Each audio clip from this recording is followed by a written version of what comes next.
Didik TV KPM. Okey, untuk kali ini kita akan tengok cara untuk menghasilkan puisi iaitu pantun.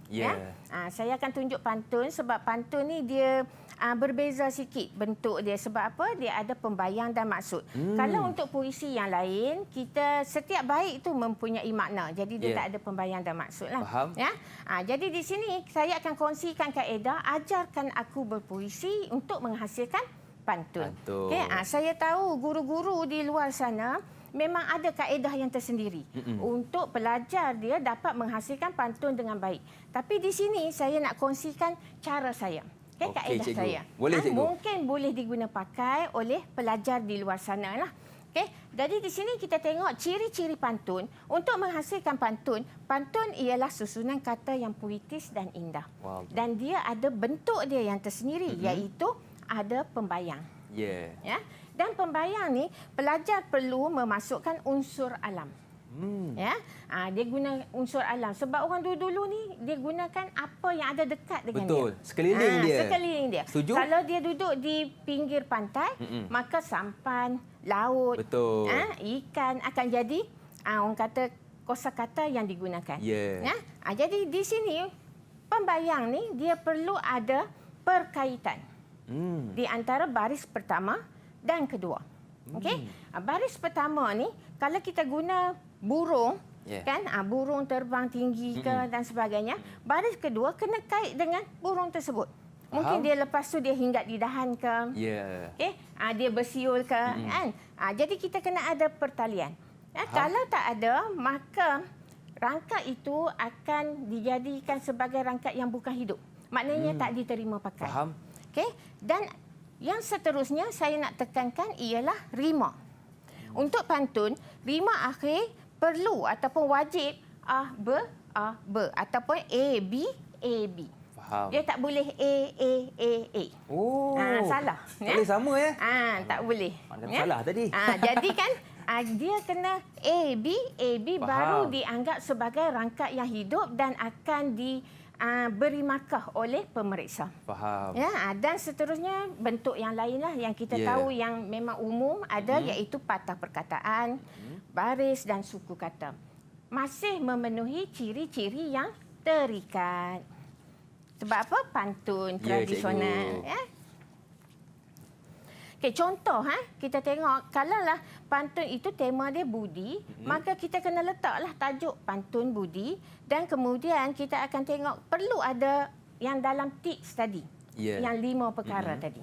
Okey, yang pertama kita tengok pada tema. Betul. Kemudian kita tengok pada persoalan. Persoalan ini selalunya dia merujuk kepada tema. Contoh kalau kita tengok persoalan yang terdapat dalam maksud setiap rangkap.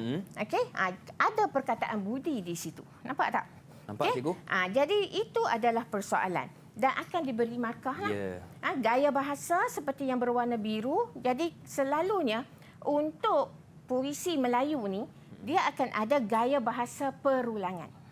Jangan-jangan. Jadi kita pun jangan buat kan. Jadi di sini gaya bahasa perulangan ni memang selalu ada dalam puisi kita. Jadi pelajar boleh masukkan gaya bahasa perulangan tersebut. Okey. Dan seterusnya kita tengok pada bentuklah. Sebab apa? Untuk menghasilkan puisi, bentuk ni memainkan peranan yang penting. Okey. Jadi kita tengok rima akhir dia yang saya kata wajib A B dan kemudian patah perkataan 4 hingga 5 seperti yang ditunjukkan dan kemudian untuk suku kata 8 hingga 12 suku kata. Faham. Okey. Sekarang kita masuk macam mana nak hasilkan puisi. Lokman pun boleh hasilkan puisi. Tak sabar, cikgu. Jadi di sini bulatan ni kita akan guna peta bulatan iaitu yang terdapat dalam peta IT. Peta IT ini memang ditekankan oleh Kementerian Pendidikan dan ada dalam pembelajaran abad ke-21 lah. Jadi kita guna pakai dan di sini peta bulatan ini dia ada 2 bulatan dia. Iaitu bulatan yang di tengah, kita letakkan tema. Okey. Bila kita letakkan tema di situ, contoh tema keagamaan, puisi yang pantun yang kita nak hasil tu, keagamaan. Jadi bulatan yang kedua ni kita akan cari kosakata yang sesuai dengan tema agama tu. Kalau sebut je agama, apa yang Luqman rasa? Masjid. Ya, betul. Masjid. Kemudian kita boleh nampak orang kata beriman dan sebagainya. Okey. Dan kemudian kotak yang di luar ini adalah kita letakkan gaya bahasa, persoalan dan bentuk. Sebab apa? Itu ada dalam tips tadi dan kemudian itu yang akan bagi markah kepada pelajar. Jadi di sini kita tengok bila kita letakkan tema di situ, contoh setia kawan. Jadi gaya bahasa kita dah tahu ada gaya bahasa perulangan. Jadi kita masukkan gaya bahasa lain supaya dia ni menjadi kerangka visual kepada pelajar untuk menghasilkan puisi. Dia nampak yang tu, kena bubuh yang ni, kena letak yang ni. Jadi kan yang ini sebagai kerangka dia. Sebab dia kena hasilkan puisi dalam masa 40 minit saja. Okey. Jadi di sini kita letakkan perkataan yang sesuai. Kita letakkan bentuk persoalan yang kita rasa ada kaitan dengan tema. Setia kawan. Ya. Letak maksud, kemudian untuk pantun ada satu lagi kosakata yang perlu dicari iaitu untuk pembayang. Yang mempunyai unsur-unsur alam. Okay, jadi kita letakkan semua apa yang kita lintas pada fikiran kita, sama ada kita tengok melalui pengalaman yang pernah kita lalui, kita baca puisi ke, kita dengar lagu ke dan sebagainya. Dan apabila kita dah letak kesemuanya, kita akan ambil perkataan tersebut untuk hasilkan puisi kita. Faham. Okay, jadi bila kita hasilkan puisi, maka akan jadi macam ni. Wow. Daripada perkataan ini, kita akan masukkan ke dalam pantun kita. Okay, kita guna perkataan burung, mungkin riang, hinggap dan akan jadilah puisi kita rangkap 5 hingga 7 rangkap ikut soalan. Okay? Jadi kalau kita tengok ada perkataan yang kita rasa kurang puitis, kononnya lah kan, kurang puitis. Kita anggap macam tak best je lah, orang Penang kata kan. Jadi kita letak membaling, kita tukarkan jadi melontar. Melontar, ya. Dan kemudian hasilnya kita akan memenuhi kehendak skema yang ada dalam 4 tips tu tadi. Okay, tema, persoalan, gaya bahasa, bentuk dan kreativiti. Jadi di sini ada gaya bahasa, ada gaya bahasa seperti yang ada dalam kotak tadi iaitu personifikasi. Okay, perbuatan orang dibagi pada benda yang bukan hidup. Okay, dan kemudian kita tengok pada bentuk pun ada tak? Ada. Ada rangkap, ada pembayang maksud yang berkait iaitu rangkap pertama dengan bukan rangkap pertama, baris pertama dengan yang kedua. Baris kedua. Ada tak? Jadi burung hingga di dahan. Betul. Okey. Jadi ada kaitan dengan burung tersebut. Dan kemudian kita tengok rima akhir betul tak? A B betul. Jadi semua dah menepati apa yang dipinta. Ya? Baik.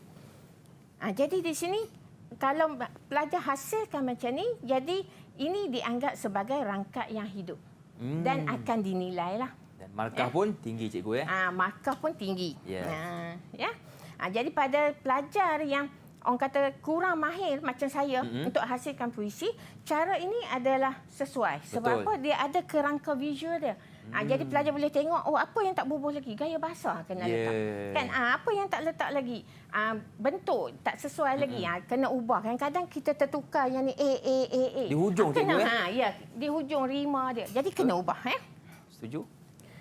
Okey, dan kalau untuk syair, sama juga.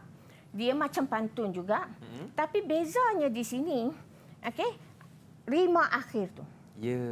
Kalau Luqman tengok di sini, rima akhir dia, A. Betul. Ini wajib. Kalau dia pelajar buat A, B, itu adalah salah untuk syair. Faham? Jadi rangkap itu takkan dinilai. Okey, dan kemudian yang lain sama macam 4 tips tadi. Perlu ada gaya bahasa, perlu ada persoalan, perlu ada bentuk dan kreativiti. Betul. Okey. Jadi di sini kita tengok kalau Luqman tengok kan, di sini setiap baris ini mempunyai makna dah. Bukan macam pantun tadi ada pembayang, ada maksud ya. Okey, kalau untuk sajak, kita kena tengok di sini sajak ni dia menggunakan kosakata sama macam pantun tadi, tapi beza dia tak ada pembayang lah. Sama juga cara dia kalau kita gunakan teknik ni ataupun kaedah ni, kita akan dapat menghasilkan sajak yang memenuhi kehendak skema. Okey? Jadi di sini kita boleh tengok dia ada rangkap iaitu untuk bentuk, patah perkataan, rima, akhir, suku kata, baris, dia ada gaya bahasa, dia ada persoalan. Dan yang penting sekali, pelajar perlu menghasilkan puisi ini 30 hingga 40 baris. Faham. Okey, kita tengok cerpen. Kalau untuk cerpen pula, pelajar dia perlu menghasilkan cerpen sama ada secara kreativiti iaitu mengikut tema ataupun berpandu. Macam di atas ni berpandulah mengikut hikayat Pelanduk Jenaka. Okey. Jadi di sini pun sama, dia kena ada unsur-unsur penting seperti tajuk, tema, persoalan. Yang ini pelajar kena ingat, kena hafal. Sebab apa? Ini yang akan memberi markah kepada pelajar. Jadi di sini kita boleh tengoklah dia nak semua ni. Okey. Jadi kita akan menggunakan peta alir ni. Peta alir ni saya letakkan 6 kotak. Kenapa? 6 perenggan. Mewakili 6 perenggan untuk cerpen yang akan dihasilkan. Dan di situ kita masukkan plot. Kan yang tadi ada dekat dalam unsur yang perlu diingat. Eksposisi, perkembangan, konflik bermula, suspense. Jadi itu dah memberikan markah. Dan kemudian kita masukkan sudut pandangan, kita masukkan teknik penceritaan seperti pemberian, dialog. Jadi pemberian ni contoh kita perkenalkan watak tu. Macam cerita Hindustan. Senyuman langsung pipik kan. Betul. Mata ni macam itulah rambut kan. Faham. Jadi itu pemberian watak. Okey, jadi bila kita dah lengkapkan kotak kita ni dengan peristiwa, dengan watak, jadi secara tak langsung pelajar telah menepati skema, kehendak skema. Jadi unsur-unsur penting tadi. Pelajar boleh terus menghasilkan cerpen tersebut. Kalau tengok di sini kita ambil eksposisi tadi. Kita perkenalkan watak utama. Watak ni kita nak letak pemberian watak ataupun peristiwa. Tak? Jadi watak utama Laila. Kita perkenalkan ada dah watak. Betul. Kalau kita tengok tajuk, ada dah tajuk. Jadi kan dah lengkap, dah boleh dapat markah di situ. Dan kemudian kita tengok unsur-unsur penting yang lain tadi ada lagi di sini iaitu latar masa, teknik penceritaan, pemberian. Yang ini pemberian tentang peristiwa. Okey, perjalanan ke kampung ambil masa 2 jam dia berikan sehingga audien ni ataupun orang yang membaca ni dia faham, lamanya kan. Macam tu kan. Kalau kita perkenalkan watak, kita perkenalkan watak macam saya kata tadi lah. Hindung, mancung, bak seludang. Kita boleh masukkan gaya bahasa dan sebagainya. Jadi itu telah memenuhi kehendak soalan. Ataupun dah boleh menepati skema yang diberi. Didik TV KPM